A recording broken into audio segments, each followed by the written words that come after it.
Durante mis años 20 tuve 17 novios, a cada uno lo terminaba porque llegaba alguien mejor. Pero el último chico con el que estuve a los 31 me terminó por una chica más joven. Pensé, no hay problema, llegará alguien mejor, pero por alguna razón, los hombres ya no parecen estar interesados. Sinceramente, no entiendo qué ha pasado con el mundo. Llevo 6 meses soltera, y cada vez que abro una de estas estúpidas aplicaciones de citas, siento una mezcla de asco y ofensa. Es como entrar a un supermercado en el que todos los productos de calidad están en los estantes más altos, fuera de mi alcance, y a mi nivel solo quedan latas abolladas y verduras a punto de caducar. Hombres de 40 y tantos que parecen de 60, con fotos borrosas de un pescado que pescaron en 2009. Chicos de mi edad que aún viven con sus padres y describen su trabajo como emprendedor, mientras posan con el coche de su amigo. Y lo peor de todo, la abrumadora cantidad de hombres que, teniendo mi edad o más, especifican que buscan a alguien de 22 a 28 años. Es una broma de mal gusto. La gente, bueno, mi hermana principalmente, me mira con una especie de lástima condescendiente, como si este desierto sentimental fuera culpa mía. No lo es. Esto es el resultado de una traición, una que nunca vi venir porque simplemente no tenía sentido. Hace 6 meses, Elías, mi novio de casi 3 años, el hombre que yo consideraba mi proyecto final, mi puerto seguro, me sentó en el sofá que yo elegí y me dijo que se había acabado. No lloró, no gritó. Solo me miró con esos ojos de perro apaleado y me dijo que había conocido a alguien. A una niña, para ser exactos. Una camarera de 24 años llamada Clara. Mi primera reacción no fue de dolor, sino de una profunda y absoluta confusión. ¿Elías? ¿Mi Elías? El hombre al que le enseñé a combinar una camisa con un saco, el que pensaba que un vino caro era cualquiera que tuviera corcho antes de conocerme. El hombre cuya idea de una gran cita era ver una película de superhéroes comiendo pizza en una caja grasienta. Yo lo había moldeado, lo había pulido. Lo convertí en la clase de hombre que una mujer como yo podría presentar en sociedad. Era mi creación, y me estaba dejando por un borrador, por una versión básica y sin refinar de lo que una mujer puede llegar a ser. En ese momento, mientras él balbuceaba algo sobre necesitar algo diferente y sentirse más relajado, yo me mantuve en calma. Me invadió esa familiar sensación de superioridad que me había guiado durante toda mi vida adulta. Lo miré, casi con ternura, como se mira a un niño que no sabe lo que está haciendo. Pensé, pobrecito, está asustado. No puede con una mujer como yo. Y la verdad, una parte de mí sintió alivio. Este era el empujón que necesitaba. Claramente, el universo me estaba diciendo que me había conformado, que Elías era una etapa, no el destino. Y mi mantra, mi fiel compañero durante más de una década, resonó en mi cabeza. No hay problema, llegará alguien mejor. Estaba tan segura de ello. Me di un mes de luto, que en realidad fue un mes de spa, compras y cenas con amigas, donde narraba la historia de mi ruptura como una anécdota tragicómica sobre la crisis de la mediana edad masculina. Todas me daban la razón. Es un idiota, decían. No sabe lo que perdió. Y yo sonreía, porque era verdad. Estaba a punto de volver al mercado, pero esta vez como una versión de mí misma de 32 años, más sabia, más exitosa, con un apartamento increíble y un armario que era la envidia de todas. Era un producto de lujo, y estaba segura de que la demanda sería altísima. Pero aquí estoy, 6 meses después, mirando el teléfono con un resentimiento que me quema el estómago. La demanda no es alta. De hecho, apenas existe. Las conversaciones que logro iniciar son insípidas y mueren en cuestión de horas. Las pocas citas que he tenido han sido un desfile de mediocridad. Hombres que mastican con la boca abierta, que dividen la cuenta hasta el último céntimo, que me hablan de sus ex como si fueran heroínas de guerra. Y mientras tanto, veo en las redes sociales a Elías, mi Elías, sonriendo en fotos de senderismo con su niñita. Se ve feliz. Y yo no entiendo nada. Hice todo bien. Jugué todas mis cartas de forma impecable durante años. Y, por alguna razón, parece que he perdido la partida. No es justo. Simplemente, no es justo. La gente que me juzga ahora no tiene ni idea de cómo eran mis 20s. No fue una década de caos y errores, fue una escalada estratégica. Era como jugar al ajedrez, y yo era una gran maestra. Cada movimiento estaba calculado, cada sacrificio era por un bien mayor, mi futuro. No estaba siendo cruel, estaba siendo inteligente. Mi primer novio serio, David, el de la universidad, era un sol. Dulce, atento, me escribía poemas y me llevaba el desayuno a la cama. Pero no tenía ni una pizca de ambición. Su sueño era quedarse en nuestra ciudad natal, dar clases de historia en el instituto y vivir una vida pequeña y predecible.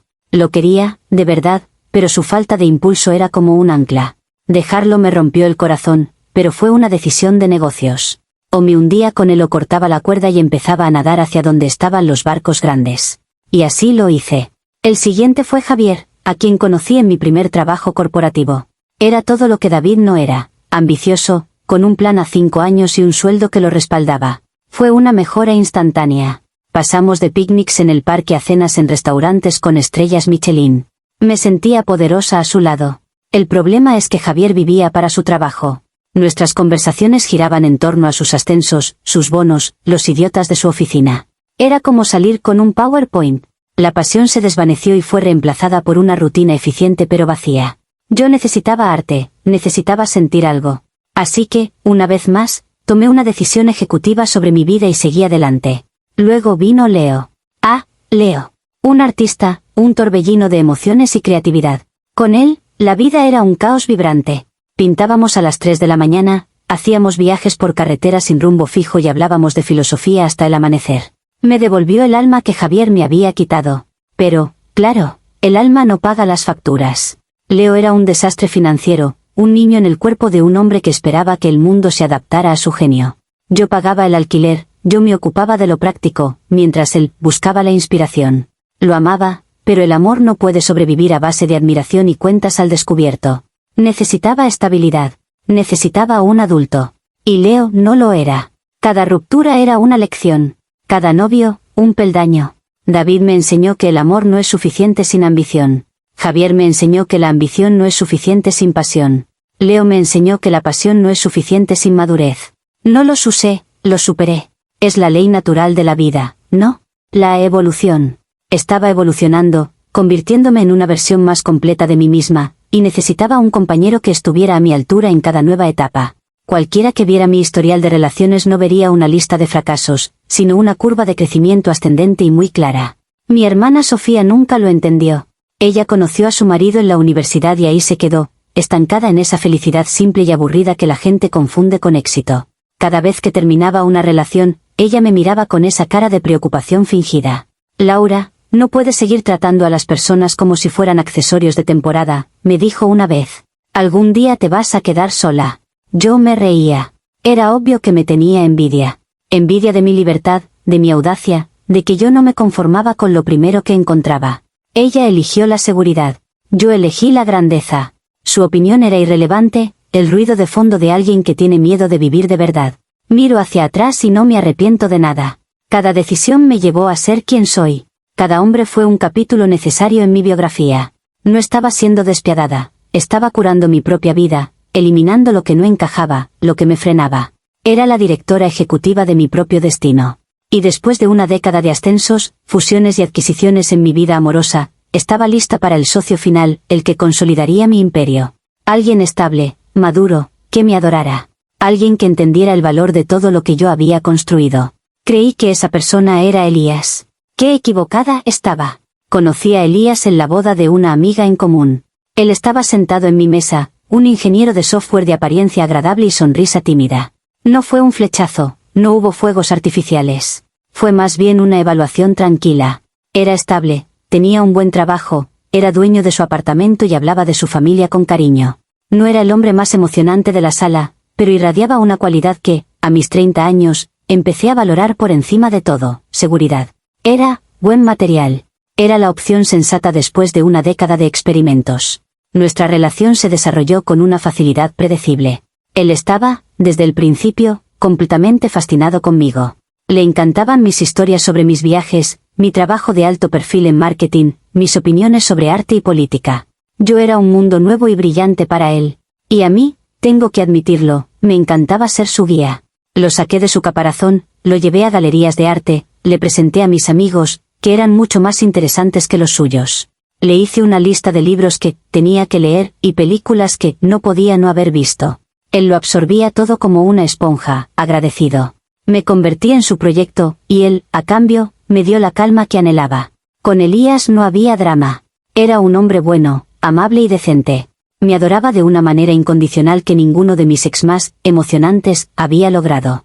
Se acordaba de nuestro aniversario, me compraba mi café favorito sin que se lo pidiera y escuchaba mis quejas sobre el trabajo con una paciencia infinita. Era cómodo. Era como llegar a casa después de un largo viaje y ponerte tus zapatillas favoritas. Quizás no eran las más bonitas, pero eran las que necesitabas. A veces, una pequeña voz en mi cabeza susurraba dudas. ¿Era esto amor de verdad o era un acuerdo conveniente? Mis amigas hablaban de sus maridos con una pasión que yo no sentía. Yo hablaba de Elías con afecto, sí, pero también con el orgullo de un mentor hablando de su pupilo más prometedor. Cuando alguien me preguntaba si estaba enamorada, yo respondía con una sonrisa ensayada: el amor a esta edad es diferente. Es una asociación, un equipo. Y me lo creí. Me convencí de que esto era la madurez, la elección inteligente sobre el impulso juvenil.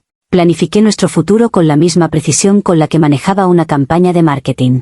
La casa que compraríamos en las afueras, las vacaciones anuales a destinos exóticos que yo elegiría, incluso los nombres de nuestros futuros hijos. Elías estaba de acuerdo con todo. Su falta de opinión, que al principio me pareció una bendición, a veces me irritaba. ¿No te importa nada?, le pregunté una vez, frustrada.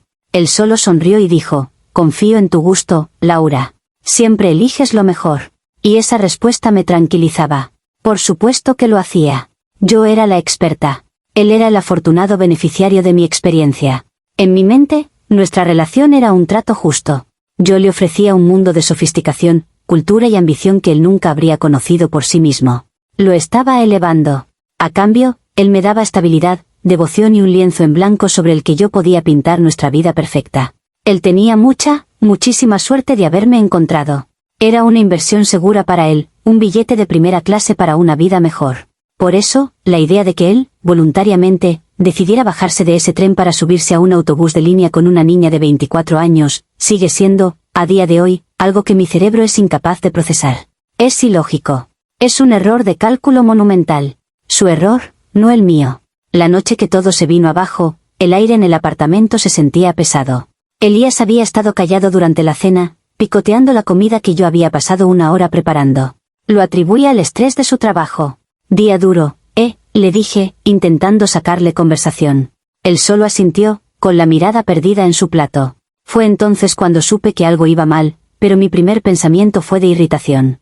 Genial, ahora me tocaba a mí hacer de terapeuta y sacarle a la fuerza lo que le pasaba. Finalmente, apartó el plato y me miró. Su cara tenía una expresión de agotamiento que nunca le había visto. Laura, tenemos que hablar, dijo, y mi corazón no se aceleró de miedo, sino que se preparó para la batalla. Estaba a punto de escuchar una queja estúpida sobre algo que yo había dicho o hecho. Me recosté en mi silla, cruzando los brazos, lista para desmontar sus argumentos uno por uno. Siento que nunca soy suficiente para ti, empezó, y mi mente se puso inmediatamente a la defensiva. ¿No era suficiente? Pero si yo había hecho de él mucho más de lo que era. Siento que siempre estoy a prueba, como si me estuvieras calificando constantemente. La ropa que me pongo, los chistes que hago, los amigos que tengo, todo. Mientras hablaba, yo no escuchaba su dolor. Escuchaba su debilidad. Pobre Elías, tan inseguro. Se sentía intimidado por mí. Era un problema clásico. En lugar de estar a mi altura, se sentía pequeño a mi lado y me culpaba a mí por ello. Intenté ser magnánima. Elías, eso no es verdad. Yo solo quiero lo mejor para ti, para nosotros. Te estoy ayudando a alcanzar tu potencial. La palabra, ayudando, salió de mi boca con una naturalidad absoluta. Pero en lugar de calmarlo, pareció que lo hundía más. Negó con la cabeza lentamente. No, Laura. No me estás ayudando. Me estás cambiando. Y ya no sé quién soy. Solo sé que estoy cansado. Muy cansado. Y entonces soltó la bomba. He conocido a alguien. Se llama Clara. El nombre flotó en el aire entre nosotros. Clara. Sonaba joven, simple. ¿Quién es Clara?, pregunté, con la voz convertida en hielo. Él tragó saliva. Es diferente. Con ella no tengo que esforzarme. Puedo ser yo mismo. Me siento tranquilo. Esa fue la palabra que lo rompió todo. ¿Tranquilo? Había deshecho 3 años de mi trabajo, de mi inversión, de mi esfuerzo, por tranquilidad. La tranquilidad era para los jubilados, para la gente sin aspiraciones. Era un eufemismo para aburrido, simple, mediocre. La furia me subió por la garganta como bilis. Tranquilo. ¿Eso es lo que quieres? ¿Una vida tranquila con una niñita simple que seguramente se ríe de todos tus chistes malos y piensa que eres el hombre más inteligente del mundo porque no conoce a nadie más? Eso no es amor, es pereza. Mi voz se elevó, llenando el silencio del apartamento. Te di un mundo y lo estás tirando a la basura por algo fácil. No puedes manejar a una mujer de verdad, a una mujer fuerte, y por eso te vas corriendo con la primera niña que te sonríe y no te desafía a ser mejor. Él no se defendió. No gritó. Simplemente se quedó ahí, absorbiendo mis palabras con una tristeza infinita en los ojos. Quizás tengas razón, dijo en voz baja. Quizás, no puedo. Y esa, para mí, fue su confesión. Admitió su debilidad, su cobardía. Se levantó de la mesa, fue a la habitación y empezó a meter ropa en una maleta.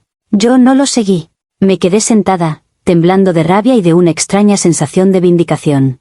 Yo tenía razón. Él era el débil. Él era el que no estaba a la altura. Esta ruptura no era mi fracaso. Era la prueba irrefutable de su mediocridad.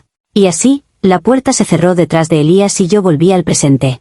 Un presente que se materializa en la pantalla brillante de mi móvil, un carrusel interminable de decepciones. La confianza ciega que sentí esa noche de la ruptura, la certeza de que algo mucho mejor estaba a la vuelta de la esquina, se ha erosionado con cada match fallido, con cada conversación que se extingue, con cada cita que me deja un sabor amargo en la boca. Mi estatus de premio parece haberse devaluado en un mercado que ya no reconozco y cuyas reglas parecen haber sido reescritas a mis espaldas. Paso horas analizando los perfiles de los hombres, y es como un estudio antropológico de la mediocridad masculina. Está el divorciado reciente, cuyas fotos son un grito desesperado de libertad, él en un barco, él en una moto, él con un grupo de amigos que parecen igual de perdidos. Su biografía inevitablemente menciona que no busca dramas y que sus hijos son su mundo. Luego está el eterno Peter Pan, el hombre de 35 años que se describe como joven de espíritu y cuyas fotos son todas en festivales de música o escalando montañas, como si la vida fuera una permanente campaña de publicidad de bebidas energéticas. No hay ni rastro de una vida adulta, de responsabilidad, de algo sólido a lo que agarrarse. Pero la verdadera daga en el corazón son los perfiles de los hombres que, a primera vista, parecen prometedores. Los exitosos, los atractivos, los que saben escribir una frase completa sin errores de ortografía. Me lleno de esperanza por un segundo, hasta que llego a la parte de sus preferencias. Busco a alguien entre 22 y 28 años. Prefiero mujeres sin un pasado complicado. Abierto a algo serio con la persona adecuada, preferiblemente menor de 30. Es un puñetazo en el estómago, cada vez. ¿Qué significa eso? ¿Que yo, a los 32, ya tengo un pasado complicado? ¿Que mi experiencia, mi carrera, mi independencia, son ahora desventajas? Es un insulto. He pasado toda una década construyéndome, acumulando valor, para que ahora me digan que mi valor de mercado ha expirado. La palabra de Elías, tranquilo, resuena en mi cabeza como un eco burlón. Ahora lo entiendo todo. No era solo él. Son todos. No quieren una compañera, quieren una admiradora. No quieren a alguien que los desafíe, quieren a alguien a quien puedan impresionar fácilmente. Quieren una pizarra en blanco, no un lienzo ya pintado con una historia compleja y rica. Quieren la juventud no por la belleza, sino por la maleabilidad. Y yo, que me enorgullezco de ser una obra de arte terminada, soy vista como una pieza de museo, interesante de ver, pero nadie quiere llevársela a casa. El resentimiento es un nudo constante en mi pecho. Miro a las chicas de 20 y pocos y siento una rabia que me avergüenza. ¿Qué han hecho ellas para merecer la atención de los mejores hombres? Nada. Solo nacer más tarde. No han luchado, no han construido, no han aprendido las duras lecciones que yo he aprendido. Y sin embargo, tienen el premio gordo, mientras yo recojo las sobras. Es una estafa cósmica, una injusticia fundamental en el diseño del mundo. Así que aquí estoy, en mi precioso apartamento, rodeada de las cosas bonitas que he acumulado, con una carrera exitosa y un futuro brillante por delante, pero completamente sola. No es mi culpa. Me niego a aceptar esa narrativa. Yo jugué mis cartas de la mejor manera posible, siempre buscando mejorar, siempre aspirando a más. El problema no soy yo, es el juego. Está amañado contra las mujeres como yo, las mujeres que se atrevieron a tener estándares, las que se negaron a conformarse. El mundo castiga la ambición femenina y la llama de mil maneras, exigente, difícil, intimidante. Y al final, te deja sola, preguntándote por qué haberlo hecho todo bien te ha llevado a un resultado tan profundamente equivocado. Comentarios populares de Reddit, sobre la historia principal. Usuario anónimo 1, con todo respeto, OP, pero, ¿17 novios? En algún punto tienes que darte cuenta de que el denominador común en 17 rupturas eres tú. No es estrategia, es un patrón. Parece que nunca te detuviste a construir algo real porque siempre estabas con un ojo puesto en la siguiente oportunidad. Respuesta de la OP, no entiendes nada. No eran rupturas, en el sentido de fracasos. Eran ascensos. Cada relación me enseñó algo y me preparó para el siguiente nivel. ¿O se supone que debía quedarme con el primer chico dulce pero sin futuro solo por lealtad? Eso no es inteligente, es conformismo. Mis 17 novios son mi currículum, la prueba de que nunca me conformé con menos de lo que merecía en cada etapa de mi vida. Usuario anónimo 2, la forma en que hablas de Elías como tu proyecto final y tu creación es increíblemente condescendiente. Suena a que no amabas a un hombre, amabas la idea de moldear a alguien a tu gusto. No me extraña que se fuera con alguien que, en sus propias palabras, lo dejaba ser él mismo. La gente no es arcilla para que la esculpas. Respuesta de la OP, ¿condescendiente? Yo lo llamo apoyar. Vi su potencial y quise ayudarlo a alcanzarlo. ¿Qué tiene de malo querer lo mejor para tu pareja? Le abrí los ojos a un mundo que no conocía. Debería estar agradecido. Si ser el mismo significa estancarse en la mediocridad, entonces sí, soy culpable de intentar evitar eso. Algunas personas necesitan un empujón para ser su mejor versión. Usuario anónimo 3, hay una ironía increíblemente dolorosa en tu historia. Pasaste una década mejorando de pareja, dejando a hombres por alguien que consideraba superior. Y ahora, tu última pareja te dejó por alguien que, según sus criterios, era una mejora, más joven, más fácil. Es el mismo juego, solo que por una vez no te tocó a ti poner las reglas. Respuesta de la OP, no es el mismo juego en absoluto. Mis decisiones se basaban en sustancia, ambición, compatibilidad intelectual, madurez. Eran mejoras lógicas y racionales. La decisión de Elías fue puramente superficial y basada en la inseguridad. Dejar a alguien por su falta de ambición es crecimiento. Dejar a alguien por una cara más joven es patético. No hay punto de comparación. Actualización 1. Hola a todos. He estado leyendo sus comentarios y, sinceramente, estoy bastante sorprendida por la falta de empatía. Supongo que es más fácil juzgar desde el otro lado de la pantalla sin tener ni idea de lo que es ser una mujer ambiciosa en el mundo de hoy. Escribí mi historia pensando que encontraría algo de solidaridad, pero en lugar de eso, me he encontrado con un aluvión de críticas que parecen sacadas de la boca de mi propia hermana. Y hablando de ella, la reacción aquí me impulsó a hacer algo que no debería haber hecho. La llamé. Necesitaba hablar con alguien de mi círculo, alguien que me conociera de verdad, esperando que pusiera en perspectiva la hostilidad de un montón de extraños en Internet. Empecé la llamada quejándome de los comentarios, contándole a Sofía cómo la gente me estaba llamando, calculadora y condescendiente, esperando que se indignara en mi nombre. Al principio, solo escuchaba, emitiendo esos pequeños sonidos de ajá y que siempre hace cuando está formulando un juicio en su cabeza.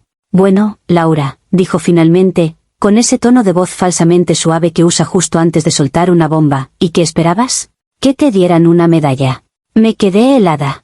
Le conté cómo Elías me había destrozado la confianza, cómo el mundo de las citas era una pesadilla, y su respuesta fue esa. Le pedí que se explicara, y lo hizo. Vaya si lo hizo. Cada palabra fue como una bofetada. ¿Qué esperabas, Laura? Repitió. Pasaste 10 años tratando a los hombres como si fueran escalones en tu carrera personal. Los usabas hasta que te servían para llegar al siguiente piso y luego los pateabas sin mirar atrás. Ahora te quejas porque alguien te usó a ti como un escalón para llegar a su propia felicidad. No es el mundo el que es cruel, es el eco de tus propias acciones el que por fin te ha alcanzado. Me quedé sin aliento. El eco de mis propias acciones. La forma en que lo dijo, con tanta frialdad, como si hubiera estado esperando años para decírmelo. Intenté defenderme, le hablé de mi estrategia, de mi crecimiento personal, de que cada decisión había sido lógica. Ella se rió. Una risa corta y amarga. Crecimiento personal. Dejaste a David, que te adoraba, porque era demasiado simple. Ahora darías lo que fuera por encontrar a un hombre que te adore la mitad que él. Ahí fue cuando perdí el control. La acusé de tener celos, como siempre. Celos de que yo tuve el valor de buscar más, mientras ella se conformó con su vida predecible y su matrimonio de manual. Le grité que ella no sabía nada de mis luchas, que era fácil para ella juzgar desde su pequeña burbuja de seguridad. La conversación se convirtió en un cruce de acusaciones horribles, desenterramos rencores de la infancia, cosas que no nos decíamos en 15 años. Al final, no pude más. ¿Sabes qué, Sofía? Siempre he sabido que disfrutabas en secreto de mis desgracias. Felicidades, por fin tienes lo que querías. Espero que seas feliz. Y le colgué. Inmediatamente después, bloqueé su número en mi teléfono y en todas las redes sociales. Sentí un temblor recorrer mi cuerpo, pero también una extraña claridad. Los comentarios aquí, mi hermana, todos son parte del mismo problema. El mundo no puede soportar a una mujer que sabe lo que quiere y va a por ello. Y si eso significa que tengo que quedarme sola para no traicionar mis propios estándares, que así sea. Mi aislamiento ahora es completo. Estoy yo contra el mundo. Y está bien. Estoy acostumbrada a luchar. Comentarios populares de Reddit, sobre la actualización 1. Usuario anónimo 4, vaya. Literalmente te enfrentaste a una crítica suave aquí, corriste a buscar validación en tu hermana, y cuando ella te dijo la verdad que has estado evitando durante una década, la atacaste y la eliminaste de tu vida. Acabas de demostrar el punto de todos los comentarios anteriores. No puedes manejar ninguna opinión que no refuerce tu propia narrativa de víctima. Respuesta de la OP: no eliminé a mi hermana por decirme la verdad. La eliminé por su toxicidad. Hay una diferencia entre la crítica constructiva y el ataque malicioso de una persona que siempre te ha tenido envidia. Se llama poner límites y proteger mi salud mental. Algo que, por lo que veo, mucha gente aquí no entiende. Usuario anónimo 5, siento mucha pena por tu hermana. Probablemente ha visto este tren descarrilarse en cámara lenta durante años y ha intentado advertirte a su manera. Finalmente te dice lo que piensa de corazón, y tu reacción es quemar el último puente que te quedaba. Ella no es tu enemiga, Laura. Tu peor enemigo eres tú misma. Respuesta de la OP: ¿pena por ella? No malgastes tu compasión. Sofía vive una vida pequeña y asustada, y mi libertad siempre la ha aterrorizado. Su verdad no venía del corazón, venía del resentimiento. Ella no quería ayudarme, quería verme caer a su nivel. No lo conseguiré. Actualización final. Han pasado 4 meses desde mi última actualización.